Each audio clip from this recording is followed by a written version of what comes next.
Edifice of Trust podcast is a thoughtful discussion of today's current events from the perspective of America's founding principles. Welcome. From heart-pumping music to head-thumping commentary. Not too long ago, I recorded a podcast, In Vlad's Shoes, published February 14th, 2022. Where I said I did not think that Russian President Vladimir Putin would invade Ukraine.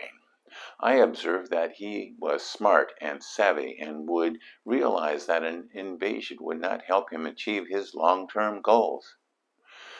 Boy, was I wrong. I thought that because he was so smart that he would realize that an invasion was irrational. My mistake was that I thought that smart people could recognize when they were acting irrationally. But they often can't.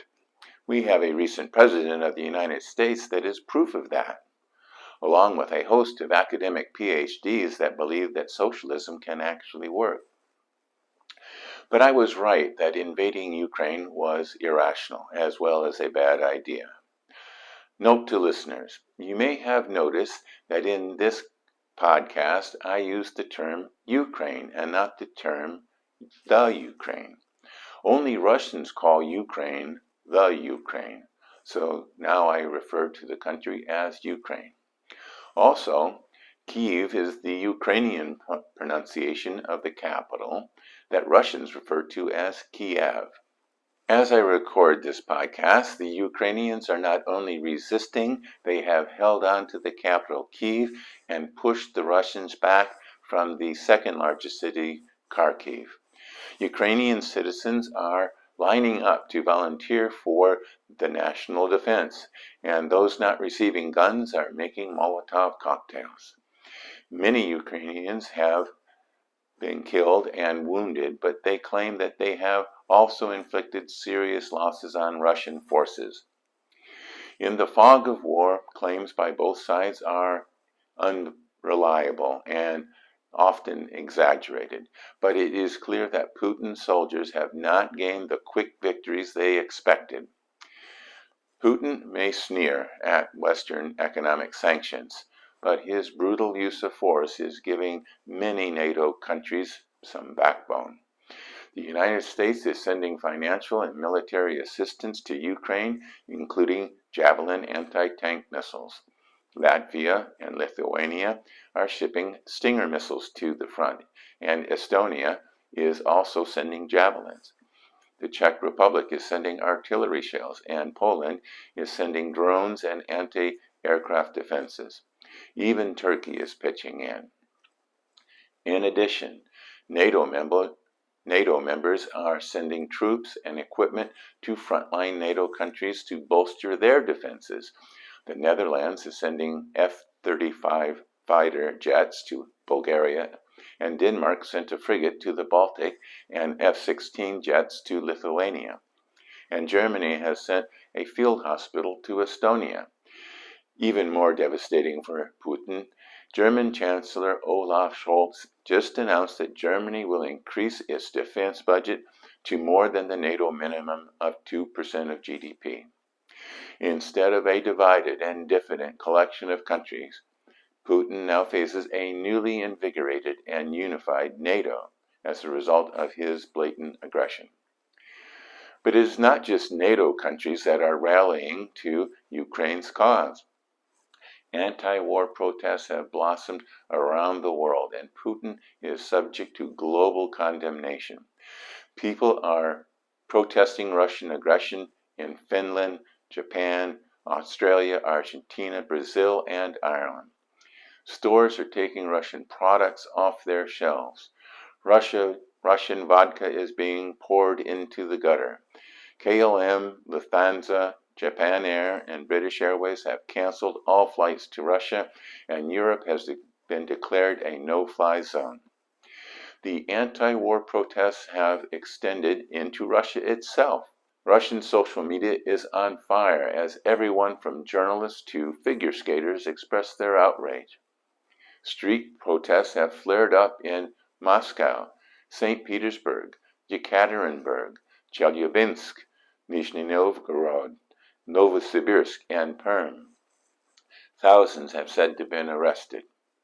Clearly, Putin's invasion of Ukraine is not going as he thought it would. People are beginning to question his grip on reality. Russian dissident Alexei Navalny has called Putin the old man in the bunker, referencing the mental ability of Adolf Hitler at the end of the Third Reich. And Florida Senator Marco Rubio, vice chairman of the Senate Select Committee on Intelligence, tweeted, quote, "I wish I could share more, but for now I can say it's pretty obvious to many that something is off with Putin." The expectation that Putin would not invade Ukraine that I expressed in my podcast was based on the assumption that Putin was a rational actor on the world stage. I may need to reevaluate that assumption. Putin has totally failed in achieving his strategic objectives. Ukraine is still independent and fighting fiercely. NATO has been reinvigorated. Instead of being feared and respected as a powerful leader, he is now a global pariah, and even his own people are rejecting his mad adventure.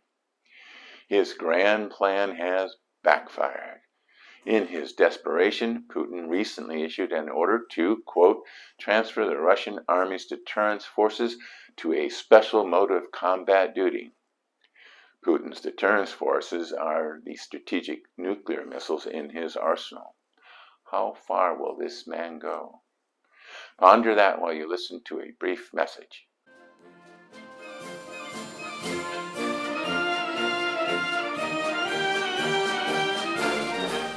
My latest book, The People's God, Ruminations about God, Religion, and the Future of Western Civilization, has just been published. The book traces the origins of religion and how religions have affected civilizations throughout history. It looks at the increasing secularization in Western countries and analyzes whether a just and moral society can survive without religion. Now available at Amazon, Barnes & Noble, and Apple Books. You can find the links to these retailers on my website, www.edificeoftrust.com. Thank you.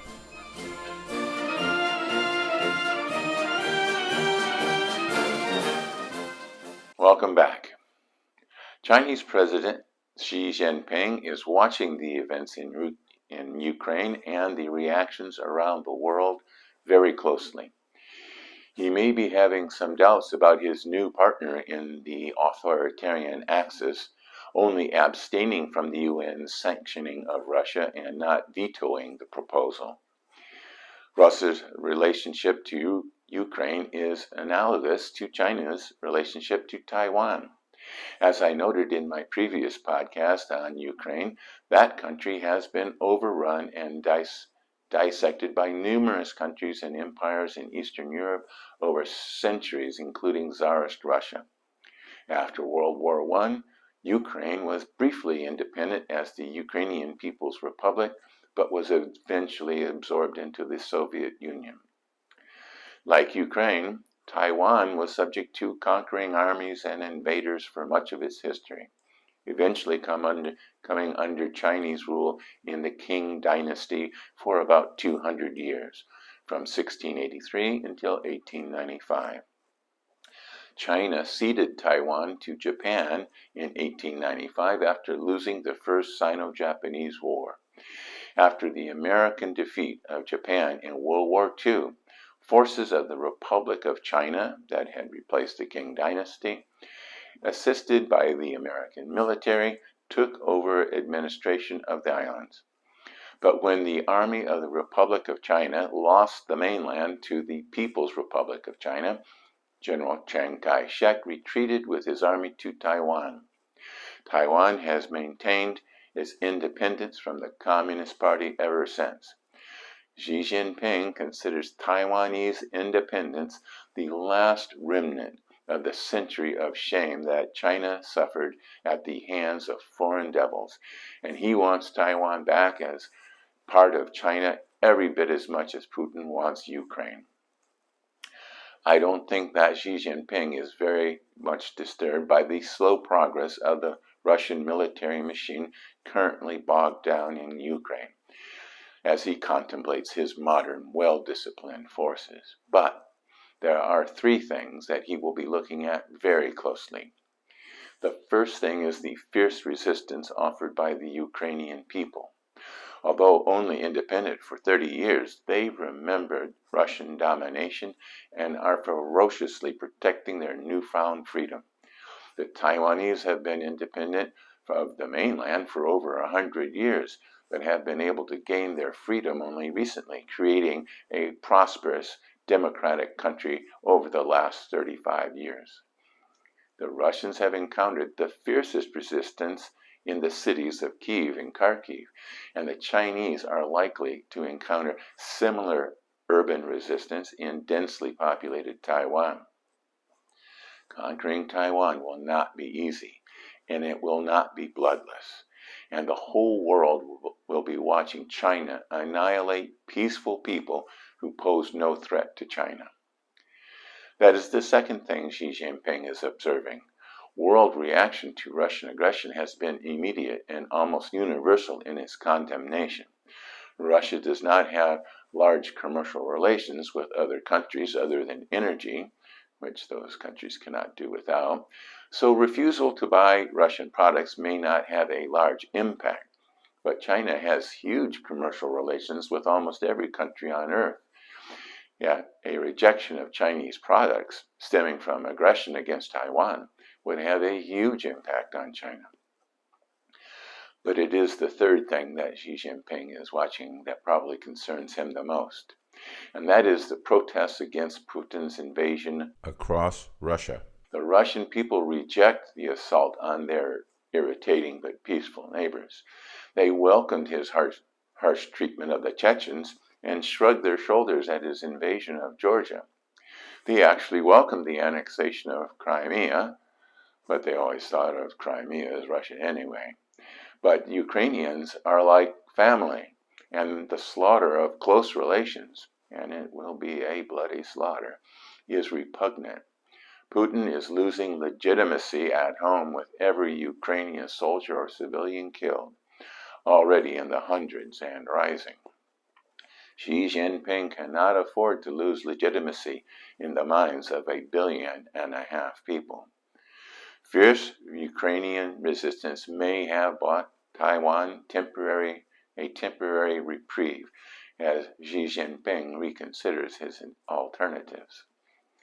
The Ukrainians are teaching America and the West what it takes to be a free people. They are sacrificing their lives to be free, while Americans carp about family leave, vaccine mandates, and early childhood education. Build Back Better would not stand much of a chance against a Russian tank or a Chinese hypersonic missile. We are entering a very dark period of great power confrontations caused by a lack of American leadership over several administrations. The Ukrainians may not be successful in their resistance to Russian aggression, but Putin won't last forever, and the Ukrainians' fight for freedom will go on. In the meantime, they can all hold their heads up high. Thank you.